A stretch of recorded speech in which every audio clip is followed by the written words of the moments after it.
All right, this short lecture is going to be on Charlotte Perkins Gilman's uh, Yellow Wallpaper.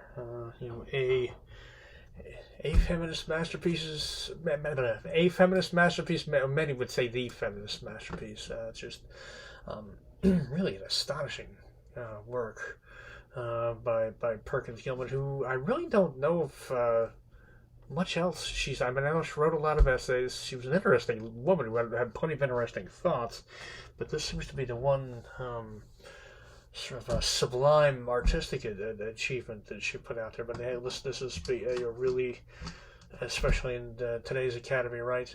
With all the women's studies classes and courses, and even um, majors you can have now. You can see why this has become so.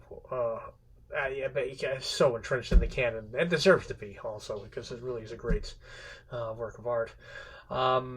Maybe a little bit about Charlotte Perkins Gilman, a little bit who, most, if anyone knows her now, it's mostly because of this story. But in her day, she was, I think, fairly well known. She came from a very, family of very famous a lot of famous women, actually. She had some aunts and things in her family who were, and they were all very kind of feminists of their day, before feminism was even a thing, well before. But there were suffragettes, and Harriet Beecher Stowe, who famously wrote Uncle Tom's Cabin, was one of her aunts, and she, had definitely was a woman who had a mind of her own, to a degree that was very unusual in her time. She also was educated, probably more than most women were allowed to maybe be in their time. Not all. It wasn't that bit of a permeable membrane as far as women getting educated, but still not not to the degree she was. But anyway, she marries I forget the husband's name. It's not coming to me. But honestly, the only reason anyone remembers him is because he was her husband. But at the time, he was kind of an artist and a bohemian, and but he wasn't so bohemian when it came to what he thought, as far as how he thought his wife should act. He basically wanted the wife who was going to be home and cook his dinner and shut the hell up, basically. And she didn't really. And she actually tried, by the way, to do that. Well, by the way, it would have been expected to. Easy for us to sit here in 2020 and look at the barbarism of former iterations of American culture, but most women did complied. She actually, and I do think she tried, but it just could not quite get herself to. And eventually, she does leave her husband, and I think leaves him a note where she says, "I love you, but I love my work more." And again, not something women tended to say to their husbands in that day, but she did. And by the way, left her child with him, at least for a time. I think she does bring the child out to California with her after, and I believe that's where she ends up, is out in California, and she ends up living with her best friend and her husband, and what essentially is a menage a trois, three-way marriage, and I wrote all kinds of wild essays about how women shouldn't really be responsible, certainly shouldn't be solely responsible for raising children, which we'd all agree with today. But she also went further than that and seemed to they really ought to be raised, in collectives, and by a lot, towns and villages and things, and some of it, maybe it would have been out there, but I'm telling you, she was maybe foresaw the 1960s by decades and decades and decades, and she was free love way before it was cool, and it was, again, kind of a fascinating woman. But before all this, and when she was still trying to make her marriage work, she went and saw someone who was a famous, and again, Freud is just, this is sort of turn of the 20th century, and Freud is just kind of breaking onto the scene, and I believe he was maybe either a just proto-Freudian, pre-Freudian, or Freud anyway, and the psychologist, and the famous one who apparently had gotten, I guess he'd helped, or seemed to have, helped some female patients. And again, at that point, as if you've studied anything about the history of psychology, males tended to assume everything that is wrong with females had something to do with the reproductive system, and especially their you know, their menstruation, you know, essentially, and that's anyway. And they often thought it was either being too sexualized, too hypersexualized, or not stimulated enough, and all kinds of things. But anyway, it always had to do with that theory of the female body. The men tend to, I guess, you know, obsess over anyway. But his big the breakthrough, Weir Mitchell, was that he put women on bed rest for up to 30, maybe even longer than that, at least 30 days. And we're talking about like 23 out of 24 hours supine, like you're lying flat, which would make a person go completely fucking crazy, and it does almost make her go crazy. She's never forgot it. Wrote this story, obviously thinking about that, and heard later that, and actually supposedly later that the doctor, Mr. Mitchell, did read the story and sort of augment his practice. But again, I can imagine her being sort of condescended to by a man she probably had plenty of IQ points on, as she's going crazy. And again, this is a woman with like, you could not write a story like this without having a wild and a rich sort of imagination and intellect, and she and again, it really did almost break her. She almost goes completely crazy, and I think it was a little after that she left her husband for good. So anyway, that is what's leading into the story. And as to the story itself, right, we get this wild but also subdued voice, right?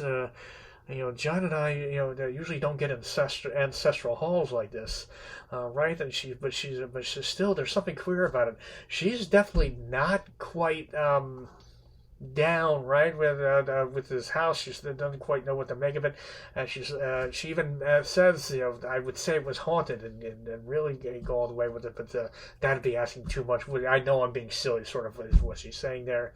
But still, there's something wrong with this place, as she says.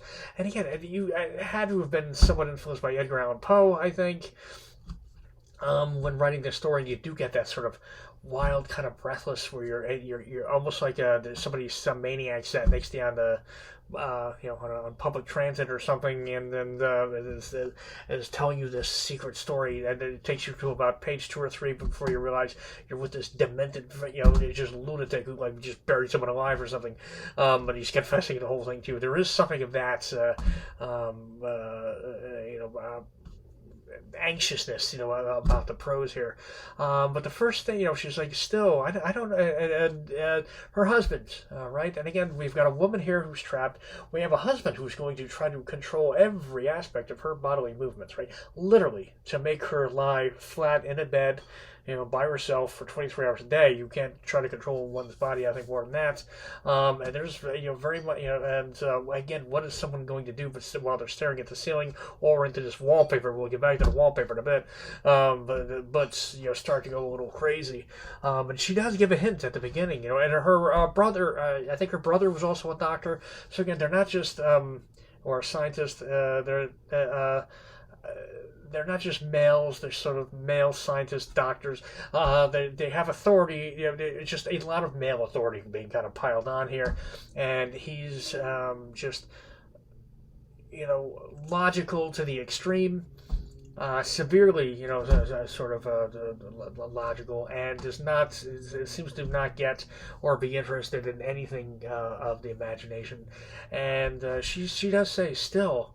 I don't know if and they're, you know, anyway, he's come up with, this is what he's diagnosed her. She's going to have to listen to him. She does comply, but she's not totally, right? She's still writing in her journal on the sly, and that's kind of what we're supposed to be reading. The story we're reading is right out of that journal, and she'll say once in a while, oh, here comes John, I must put this away, and she kind of tucks the journal apparently under her pillowcase or something. And she does say, I don't know if I agree with their ideas, and I think that might be why I don't get better faster. So there's doubt right away, but there is also utter and complete compliance by the woman to the man who's trying to sort of control. And by the way, her husband, it seems like he loves her. And it seems like he's absolutely thinks he's doing the right thing and wants to help. But also, he calls her his silly goose. oh, you'll just be as sick as you please, my pretty little this or that. And right now, I mean, really infantilizes her, talks to her like she's a child, does not take her very legitimate concerns and complaints with nearly enough seriousness. And again, I think that sort of condescending, oh, you know this place is doing you good. And she's, she wants to, and even says that she's like, well, I don't know if I like this room. And can we maybe go downstairs where I'm near the gardens? And he's like, oh, I'll have the walls whitewashed, and I'll do anything. And obviously, the way you whitewash and thrown into the bargain if you want. But obviously, and he's only going to. I guess they're only going to be there for a few months, and then they're going to leave. So he's not looking to invest anything in this place. And he keeps sort of telling her he's going, oh, I'll do anything you want, but he doesn't really do anything, and kind of just shines her on, and does not seem to take her her own self. Analysis or diagnostic very seriously at all. And so she ends up, and he's often off doing work and not there. She's left alone for long periods of time, and she's mostly in the nursery. She's just had a child. We don't see this child hardly at all. But I don't know that this woman was, not every woman's meant to be a mother. I'm not sure the woman in the story was at all. And again, I do think everything in this story is a sort of allegory for the burdens of women living at basically living beneath the influence and really the control of men, essentially. And first we get the room, and there's a lot of strange things about this room, right? There's it seems to be marks gouged out of the wood floors. She thinks there's teeth marks in the wooden bedpost. I think there are teeth marks in the wooden bedpost. There's rings and things in the walls, and there's bars on the outside walls. Now there are literal. There's actually completely logical explanations for all these. To be fair, this had been a nursery for other people.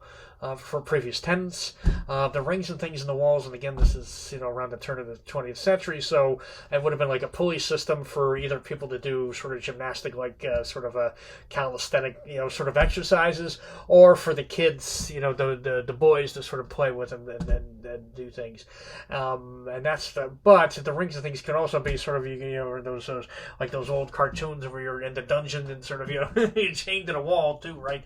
I think that is the image we're supposed to be getting there. Again, the gouges and the things were just this huge bed in the middle that was being moved around, and it was just an old house and kind of it was just furniture kind of. And the fact is, there were boys. The last tenant had boys. There was a lot of little boys playing in there. Little boys are rough, and they make them, they probably bit the bedpost. But the way it's described over it really is like a little bit like the scene in the horror movie where the flashlight is on, and all of a sudden you see somebody's fingernail coming out of the crawl space they've been locked in, or something, right? Or that other people had maybe been trapped. There'd been trouble in this house. That is the way it's sort of described. It's like that sort of cliched, umbilical or ubiquitous scene in horror films. And the bars outside the wall or outside the windows, again, were so to keep the kids and previous from falling out the window is why they were there. But there are bars on the windows, and that's not accidental that she picked that image. And, like this woman, it really is in a kind of prison, and maybe in something that she finds kind of horrific. And so so the room itself is already kind of presented, and she's sort of in there and maybe not well, and she might have had a bit of a nervous condition anyway, or maybe just living, and I think that is the implication here, that this is a writer and an artist and somebody who needs to be expressing themselves. And by the way, especially very creative people, if they do not apply their, practice their art, apply their trade, express themselves, they often do extremely self-destructive things. There's an old sort of cliche about writers, for example, that alcoholism being the number one occupational hazard of being a professional writer, and there's a certain amount of truth to that. And madness and creativity are very close together, and they often go hand to hand in the same lifetime. There's just more stories than you can shake a stick at about both self-destructive and writers that were a little bit touched and crazy, and at the very least, wild, acting out in sort of wild ways. And anyway, this woman is not being allowed to express herself. She's, again, made the lie supine, and she's got this wallpaper around her, and staring into the patterns of the wallpaper, and starting to go a bit mad. And I do think there's kind of two layers of what's going on here. That she really is going a bit crazy. But the reason she's going crazy is probably the more important thing for us to focus on here. And that pattern in the wallpaper, which again she describes as breaking every aesthetic, committing every aesthetic sin. She says, and she lets us know, I know about composition and balance and radio, and she names all these sort of artistic terms, and I know how to look at a painting. I've been, and I'm telling you that this wouldn't match anything. So there's a crude incompetence to the pattern of the wallpaper. She describes it at one point, and there's also, by the way, smells in this room, right? Sulfurous smells. There's a lot of yellows, a lot of, and again, we're getting all the sort of unpleasantness, the odors, dirty diapers and vomit, and they go along with raising infants, right? And you get none of the cuddly, unconditional love of motherhood. It's just not that kind of story. But you do get all these sort of uglinesses, and that this is all her burden to bear. And even in the wallpaper, right, you get the sort of pattern. It looks like at one point two bulbous eyes point. It looks like two bulbous eyes, she says, pointing out, and as if it's being hung, around a noose upside down. And again, this could be seen as, a lot of critics have said this, and makes sense to me. Sometimes a stillborn child would be born with an umbilical cord around its neck, and that does seem to be like a sort of a dead fetus, sort of, and that was what she starts seeing in that wall. But again, the pattern itself is ugly and crude, and she's just stuck in that room with it, and having to lie in that bed over and over again, getting kind of crazier and crazier, and then she's and again that pattern, that crude, incompetent pattern who's a little bit like the husband, right, who's been described already as pleasant, loving, but also maybe not the sharp, not as smart as he thinks he is while he's condescending to her, right? And again, the pattern of that paper basically becomes, symbolic of the sort of cultural pattern she's being trapped beneath of basically male domination, male patriarchy, and the word we use today, right? And so all of a sudden she starts seeing a person behind that pattern, right? And then she's looking at it, and no, it's not just a person, it's a woman. She knows it is. And there's this progression through the story, right? And at some point in the moonlight, right, while the husband's sleeping, she's kind of trying to get hold of this thing, and it's shaking, she thinks, and it's becoming animated, and now she knows there's a woman trapped behind it, and she's trying to, again, trap behind the pattern, and she's pulling the woman, woman's pushing, and they're trying to sort of free her from there, and again, he's like, come back to bed, and again, John seems to be losing his authority over her, more and more and more and more as the story goes on, until, sort of by the end, she doesn't just see one woman, right? Then it's a bunch of women, and at one point she looks out the window, she sees them all walking through the yard, like up toward the road, and it seems to be a entire, sort of gang of these sort of women, and again, it's like this mass women's, strange, macabre sort of mass, women's liberation or something, as they're escaping, the pattern of that wallpaper in this place, and again, but she's also, she's getting more and more, she's like, John's been acting awfully queer lately, right? She's starting to not trust the husband whatsoever, and then, I wish he wouldn't sleep in my bed at all, boy. And again, rejecting him physically, sexually, and again that bed too had been described as it won't move, and she had to have been thinking of this. Maybe I've never I don't read a lot of literary criticism, to be honest with you, but somebody had to have pointed this out at some point. The most famous immovable bed in all of the Western literature would be Odysseus' bed, and Odysseus, of course, who had fought in the Trojan War and been responsible for the Trojan horse, and therefore, the gods kind of punished him. It took him 10 years to get back to Ithaca, and anyway, after 10 years, and his wife, who was who never gave in, and the suitors who all thought Odysseus' dad was trying to pressure the Penelope, his wife, Odysseus' wife, into marrying one of them. And she keeps sort of pretending she's making a burial shroud for her father-in-law. She makes it, and then she stays up all night unmaking it. And she keeps, using her in very clever ways, keeping these suitors from marrying Odysseus' wife. And he still is out there alive and trying to return home. Anyway, he comes home, slaughters a whole damn bunch of them, and ends up in his bedroom. And finally, again, they haven't seen each other in 20 years. There was a 10-year war, and then 10 years to get home. And he's like, woman, and she's like, how do I know you really? And he's like, what? He just slayed every year. After taking 20 years to get home, he's finally home to her. And she's like, if you could move that bed, I know you're really Odysseus. And he hits the CEO. If there's been another man in my bedroom, if that bed can be moved, because he had built it into the side of a huge tree trunk. And then she smiles. She's like, oh, it's really you. And they come together. It was this sort of a glorious sort of moment, and subtle humor too. The wife being able to get the husband to go 10 seconds after he gets home after 20 years. But anyway, that immovable bed belonged to the most famous faithful wife in Western literature, so that she made the bed unmovable, and this room had to have had something to do with that. But anyway, she's, again, I wish John would kind of take another room. She's kind of had it with John, and she's like, and the other day I walked in, he was staring at that wallpaper too. And he tells me he doesn't see things there, but I think he does. And she's starting to get very suspicious of him. He seems to be, where before she might have had some doubts, but very much deferred to her authority. You can tell now she's starting to, in her mind, to free herself of him, which is the first place, of course, she needs to. And then sort of we get that remarkable ending where she locks herself in the room, and the husband, if he's going to be the man, if we're going to be in this sort of, where he's the man and she's the woman, he's supposed to be able to get into that room and break that. He can't break the door down. He cries downstairs. He's like, oh, listen. She's like, and he's like, excuse me, dear, what is the matter?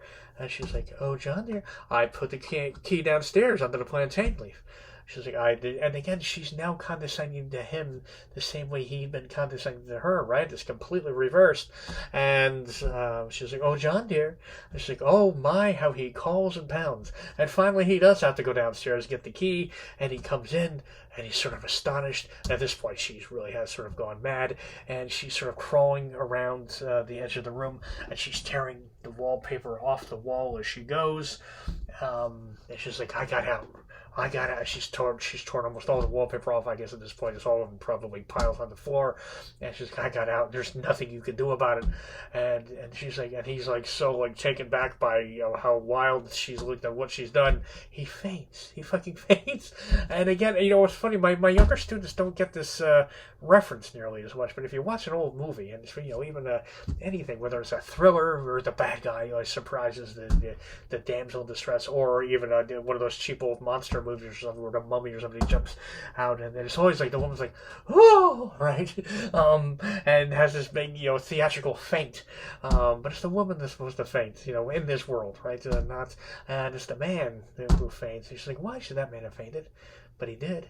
And I had to creep over him every time. So he faints, and she just keeps ripping that pattern off the wall and sort of crawling over him to do so.